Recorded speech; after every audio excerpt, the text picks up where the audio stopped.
So, I'm surprised by all this lighting. That's what Warren wants me to say. He wants to talk about being surprised. Anyways, I'm here to talk about something called double stops, or Diads, because I think that they are crucial to the rock and roll vocabulary. I should mention that I think that this video might be less helpful to you if you are not familiar with the pentatonic scale.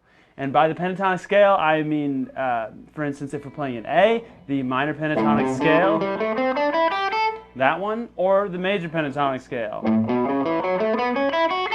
If you have not learned those things, I would go and learn those first. The ideas I'm going to be talking about in this video are going to be kind of beefing up stuff that you might do in the pentatonic scale. Because when I first started learning, it kind of occurred to me that this sounds a little bit weak, you know, going, you know, doing stuff kind of like that. Like, it's okay, but, you know, rock and roll to me is about kind of intervals tearing apart with distortion. So, for instance, something like how many times have you heard Angus Young or Slash or any of those guys do that? It happens all the time. So, basically, so what I'm saying to you is go and learn the pentatonic scale. If you've not learned the pentatonic scales, those two ones that I mentioned, go and do those. So anyways, back to this idea. Some people call them double stops. I think if we were to speak about them in musical terms, you'd refer to them as a dyad. A dyad is two notes that get played together.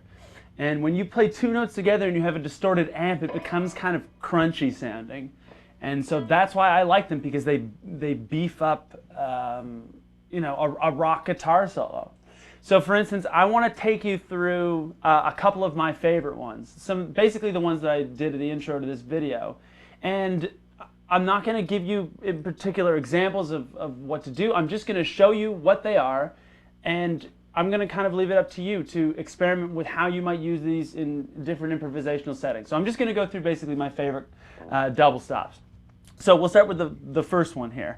So again, we're going to stick to the key of A, because that's like, you know, rock guitar home base or whatever. And the most famous double stop, I would argue, is simply just barring your index finger across the high E and B strings at the 5th fret, if we're in the key of A again. And it sounds like this. That's an awesome sound. That is like the sound of rock and roll. Whenever I imagine Chuck Berry, I hear this kind of sound. Right? That's the sound. So you can already hear it sounds bigger than just me going. It sounds very weak compared to.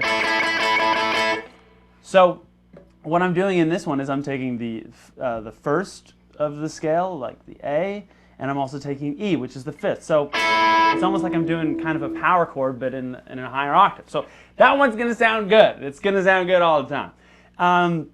So here's another one in the Chuck Berry milieu.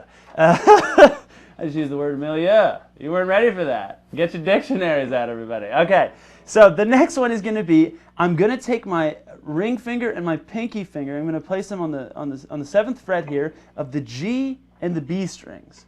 Now, what I'm going to do is I'm actually going to bend both the strings. Check this out.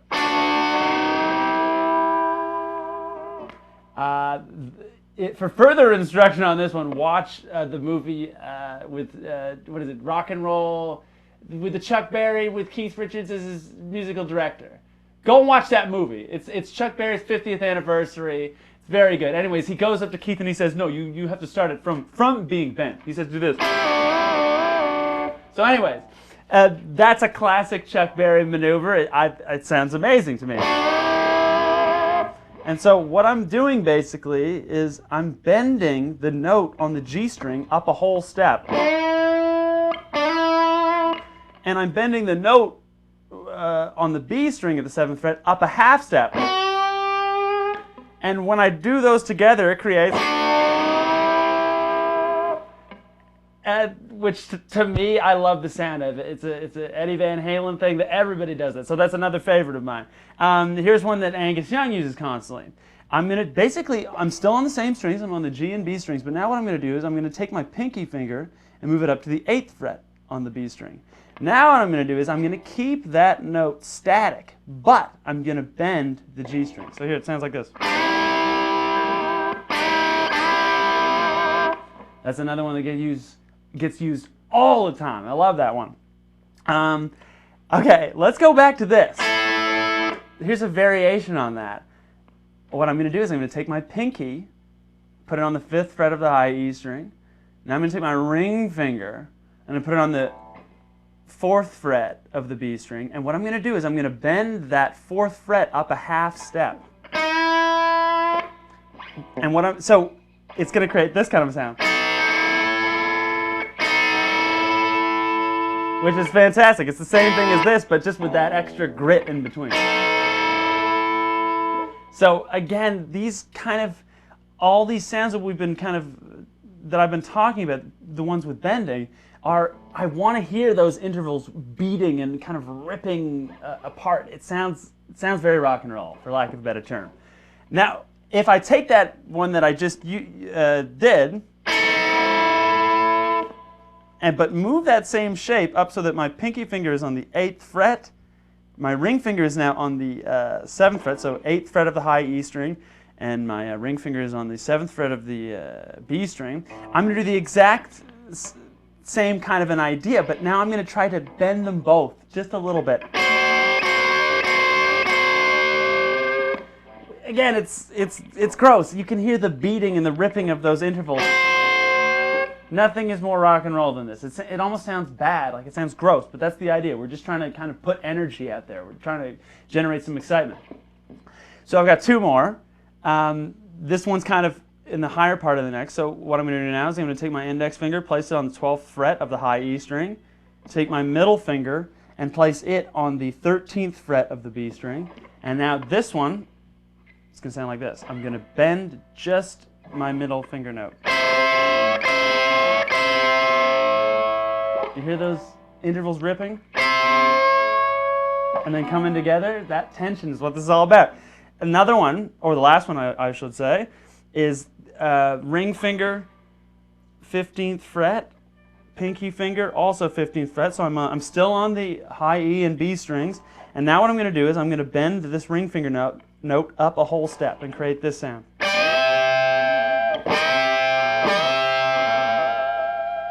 So again, we got that ripping sound. So all of these ideas can be used in a key of A, like an A rock and roll, or an A blues, or whatever. And so basically, I just wanted to show you those different positions.